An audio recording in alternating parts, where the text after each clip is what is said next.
పొన్నం ప్రభాకర్ బరాబర్ తెలంగాణ బిడ్డ, తెలంగాణ కోసం కొట్లాడిండు. ఎవడు పడితే ఏది పడితే మాట్లాడితే వినేటోడు కాదు ఈ బిడ్డ.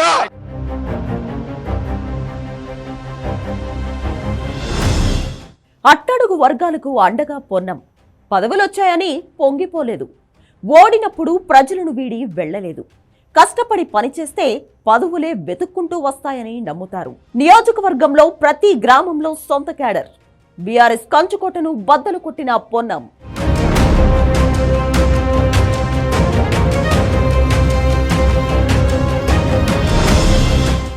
తెలంగాణ కోసం ఉద్యమించారు. సొంత పార్టీతోనే విభేదించారు. ప్రజల ఆకాంక్షలను అధిష్టానానికి వినిపించారు. కాదంటే పార్టీకి తీవ్ర నష్టమేనని హెచ్చరించారు. నిత్యం ప్రజల్లో ఉండే ఆ సీనియర్ నేత పదవుల కోసం పాకులాడలేదు. కష్టపడి పనిచేశారు. ఫలితాన్ని అధిష్టానానికి వదిలేశారు. అందుకే ఆయన్ను పదవులు వెతుక్కుంటూ వచ్చాయి. ఆయనే మంత్రి పొన్నం ప్రభాకర్.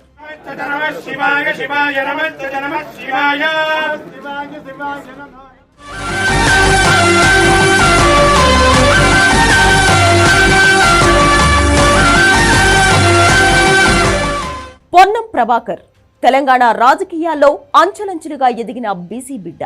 విద్యార్థి నేతగా, ఎంపీగా, ఎమ్మెల్యేగా, మంత్రిగా రాణిస్తున్నారు. ఏ పదవిలో ఉన్నా నమ్మిన సిద్ధాంతాలను మర్చిపోలేదు. ఎత్తుకున్న జెండాను వదిలిపెట్టలేదు. ఎంత ఎత్తుకు ఎదిగినా ఒదిగి ఉంటారు మంత్రి పొన్నం ప్రభాకర్. ఎంపీగా పనిచేసినా, తాజాగా మంత్రి అయినా ఎన్నడూ అధికార దర్పం ప్రదర్శించలేదు. నలుగురిలో ఒకటిగా కలిసిపోతారు. ఏ చిన్న అవకాశం దొరికినా నియోజకవర్గ ప్రజలతో మమేకమయ్యేందుకు ఇష్టపడతారు.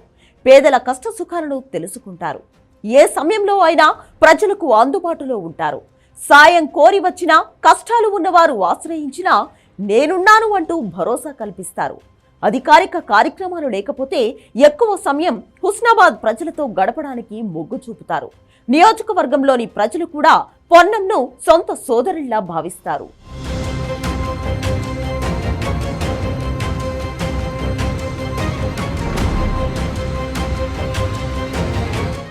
(2009) కరీంనగర్ నుంచి ఎంపీగా గెలిచిన పొన్నం విద్యార్థి నాయకుడిగా కాంగ్రెస్తో అనుబంధాన్ని పెంచుకున్నారు. ఎన్ఎస్యుఐ జిల్లా అధ్యక్షుడి, రాష్ట్ర అధ్యక్షుడిగా పనిచేశారు. విద్యార్థి ఉద్యమాలతో కాంగ్రెస్ అగ్రనేతలకు దగ్గరయ్యాడు. ఎన్ఎస్యుఐ రాష్ట్ర అధ్యక్షుడిగా అప్పటి ప్రభుత్వాన్ని వ్యతిరేకంగా ఎన్నో ఉద్యమాలు చేశారు.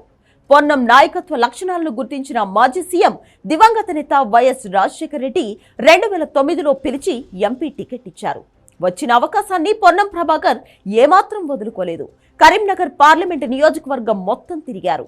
అన్ని గ్రామాల్లో తనకంటూ ప్రత్యేకంగా అనుచరులు తయారు చేసుకున్నారు. స్వరాష్ట్రం కోసం కాంగ్రెస్ నాయకత్వంతోనే విభేదించారు. తెలంగాణ కోసం ఢిల్లీలో పోరాటం చేశారు. పార్టీ ఎంపీలను ముందుండి నడిపించారు. ఎన్నో త్యాగాలు చేశారు. 2014లో తెలంగాణ రాష్ట్రం సిద్ధించింది.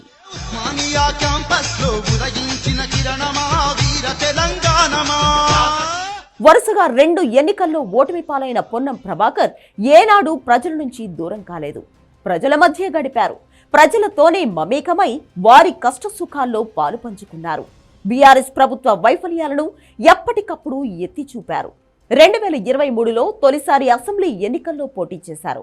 హుస్నాబాద్ నుంచి స్థానంలో గెలుపొంది రేవంత్ రెడ్డి కేబినెట్లో రవాణా, బీసీ సంక్షేమ శాఖల బాధ్యతలు చేపట్టారు.